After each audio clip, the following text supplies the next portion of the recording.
Errol Spence, formerly known as that ninja with the shag. What's going on with EJ? Is he coming back? Is he retiring? But I got some information I want to share with y'all from Derrick James, man. Cause we all remember EJ's last fight with Terrence Crawford. We remember how he came in the building looking high as a kite. Like, man, he looked like he had smoked that Snoop Dogg pack. We know what he got from Mike Tyson. He looked like he was running alongside Snoop Dogg and them on that night. And we know how the outcome came for EJ, right? It was real ugly. Like I said, man, it was ugly like Seal and Precious had a baby. That thing was ugly for EJ that night. But man, Errol Spence, man, he ain't been back in the ring since then. And everybody want to know what's going on with him. Now, I got my opinion on all of that. I'm going to share with y'all in a minute. But I want to tell y'all this story. Because this is a story I've been wanting to tell y'all for a little minute. But, you know, I just ain't been on here kicking it with y'all like that. But this is probably like maybe a month ago, a month and a half ago, right? I'm in a boxing group on Facebook, and I happen to be scrolling. So I'm scrolling, and I stop, and I see a post about Errol Spence and Derrick James. So I'm in the comments, and in the comments, somebody that's close to Derrick James posts a picture of himself with Derrick James. And he's like, man, I had a real good conversation with Derrick, and he got deep when we started talking about EJ. He said, man, I ain't going to tell y'all what we talked about, right? And so, of course, people want to know, you brought it up, like what were some of the things that you talked about? And he did tell one thing that him and Derrick James talked about. He said that Derrick said that Errol Spence took an edible the night of the Terrence Crawford fight. The day of the Terrence Crawford fight, EJ took an edible. Now, we all remember when EJ went on the Mike Tyson podcast and he got that, you know what I'm saying? He got that good old pack from Mike Tyson. Now, we didn't think he was going to take the shit, but evidently he took one of them edibles, and we seen how EJ looked coming into the ring. We seen how he looked coming into the arena. And he was high as a kite. That boy was high as hell. Now, I remember I was the first one that came out publicly.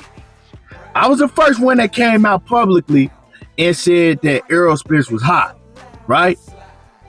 I think the day after, maybe even the same night after the fight, I came out and I said that. And people got on my helmet. Oh, you making excuses, and I was saying it in a way like, why the hell would you get high before the biggest fight of your career? Like, I know when I see somebody that's high, you know what I'm saying? He couldn't even open his eyes, right? He was good by the time he got to the ring. I'm pretty sure his high had wore off, but you all know what happens when your high wear off. You get tired, you know what I'm saying? You want to lay around. You don't really want to do nothing, right? And this ain't making no excuse because, hey, you know, you only got one night to perform in boxing, right? In boxing, it's not like you can come back the next day and have another game. Nah, you got one time to perform in a big fight like that. And if you fail, you fail. And he didn't get the job done. So it ain't no excuses, you know, that's on him. But my thing is like, why would you eat an edible before the biggest fight of your career? And that just let me know, man, Errol Spence had a lot of nervousness going into that Terrence Crawford fight. You know, he had a lot of nervousness. You got to look at the simple fact that he was out of the ring, 16 months before he stepped in the ring with Bud. Bud already had a fight with David. I've been sneezing. So it was a lot of things, you know, but that's on you, man. You know what I'm saying? They tried to get EJ to take a fight with Keith Thurman, and he decided he didn't want to fight no Keith Thurman. He stood on that, but that's the consequences. So I'm not making no excuses, but I'm just saying that Derrick James has now revealed that EJ, he took an edible. We all thought he just smoked, but that explains why he was so high. We know that edible that shit don't hit you until sometimes, man, it might be an hour, 2 hours, and you be forgot that you took the edible and bam, it hit you. And it lasts a long time. Now, you got to ask EJ, why did he do that? Now, I know a lot of y'all going to be like, oh, man, you just making excuses, man. Y'all can't accept that Bud beat him. Bud beat him. Bud beat his ass. This ain't no excuse. I'm just reporting the information with y'all that I got. You know, and I had heard that behind the scenes from somebody else that's close to the situation before, right? A while ago. I might even told y'all about it, right? But I never heard that he took an edible. I just heard that he had got high. I didn't know he had took no edible. But with all that being said, right? Like I said, in boxing, you only get one chance to perform. So it don't matter if you go into the fight injured or none of that.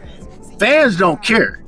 They're only seeing what happens in the ring. You know, fighters deal with a lot behind the scenes with injuries, you know, mental things that go on, but none of that shit matter when you get in the ring because, like I said, the only thing fans give a damn about is the outcome and what happened in that ring. They don't care if you suffered an injury. They don't give a damn what was going on. So that night, Terrence Crawford was on his A game and Errol Spence was on his high game. Now, EJ, he pretty much had a chance to get that get back, but he didn't want to get that get back. And EJ, my guy, like he one of my favorite fighters, one of the realest dudes in the game, like down to earth, cool as hell, and all of that. So I rock with EJ 1,000%. But you know, we see he ain't really pressed for that get back for Terrence Crawford like that, you know. So a lot of people might say, okay, well, if he was high and it was this and that, why he ain't go get his get back? That's something you got to ask him. I don't know. I felt, especially after all of the rumors, you know, that I heard we seen him high. Then we found out he had the eye problem. He had to get the cataract surgery. We heard about, you know, the ribs that he had, the broken ribs he had suffered in training camp, and he wasn't able to spar. So we heard about all of that. And so my question was, okay, well, get your get back at 154. And we ain't see EJ pressing for that. You know what I'm saying? He pretty much been quiet ever since he took that L. And as far as in ring, I'm not talking about EJ personally, but it show you how a person take a loss. And to me, man, he ain't take that loss like I thought he should have took that loss. You feel me? Because he ain't did no interview really. He ain't really talked to nobody about, he ain't talked to nobody about that fight at all. So you got to take your L's like you take your W's. And I guarantee you, if EJ had got the W against Terrence Bud Crawford, he would have been doing interviews. He would have been talking about it and all of that. So I didn't like that. I'm going to just keep it a buck with y'all. You know, I didn't like that. Like he shied away from all media, from all questions about them, all of that, right? And I know he a private person, but what's gonna happen? You know, I don't think that EJ gonna get back in the ring. It's too long. You setting yourself up for failure because we already going into 2025, right? They talking about Gervonta Davis fighting in March. We already know David Benavidez fighting in February. So that means that if you did come to the ring, you ain't gonna come back into April or May. Probably Ryan Garcia probably gonna come back in April. So you don't really want to, you know, conflict with him, right? So you probably gonna come back to May or June, or man, you gonna be out the ring another 2 years, 2.5 years, whatever it may be. Nah, bro, at that point, you just gotta hang it up, because especially with your motto, man, you like ain't no tune-ups. Yeah, he had a great career. You know what I'm saying? He had a great career in his prime. To me, none of them dudes at 147, including Bud, could have beat him in his prime. But, you know, when it comes to Bud, hey, we didn't see it. But, hey, we got to give Bud his props, man. His longevity. He stayed disciplined the whole time. And Errol Spence didn't. And I hope some of these up and coming fighters they can learn from that, man. But yeah, it's crazy that EJ would take an edible the night of the biggest fight of his career. What y'all think about that? Drop a comment in the comment section. Let me know. And if you mad, do something to me. Mr. Bite blood out your bottom lip and I'm gone.